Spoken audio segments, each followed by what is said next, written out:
അസോസിയേഷന്റെ ആഭിമുഖ്യത്തിൽ ജനുവരി 26-ന് SP കോളേജിൽ വെച്ച് നടക്കുന്ന SP കോളേജ് പൂർവ്വ വിദ്യാർത്ഥി മഹാസമ്മേളനത്തിന് അമേരിക്കൻ ഐക്യനാടുകളിലെ എല്ലാ SP അലുമിനികളുടെ ഐക്യദാർഢ്യവും മംഗളാശംസകളും. Alumni association president doctor NM Mathew സമ്മേളനത്തിൽ അധ്യക്ഷത വഹിക്കും.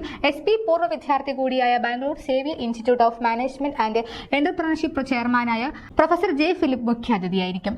ഈ SP പൂർവ്വ വിദ്യാർത്ഥി മഹാസമ്മേളനത്തിലേക്ക് കോളേജ് പ്രിൻസിപ്പലായ റവറന്റ് ഫാദർ റെജി പ്ലാത്തോട്ടവും SP alumni association president doctor NM മാത്യുവും സെക്രട്ടറി ഡോക്ടർ ഷിജോ കെ ചെറിയാനും മറ്റു ഭാരവാഹികളും അമേരിക്കൻ ഐക്യനാടുകളിലെ എല്ലാ SP അലുമിനികളെയും അതിനുപരി അവധിക്കാലം ചിലവഴിക്കുവാനോ അല്ലാതെയോ വന്നിട്ടുള്ള എല്ലാ അമേരിക്കൻ SP അലുമിനികളെയും പ്രത്യേകം ക്ഷണിച്ചിരിക്കുന്നതായി ഈ മാധ്യമക്കുറിപ്പിലൂടെ ഏവരെയും അറിയിക്കുന്നു.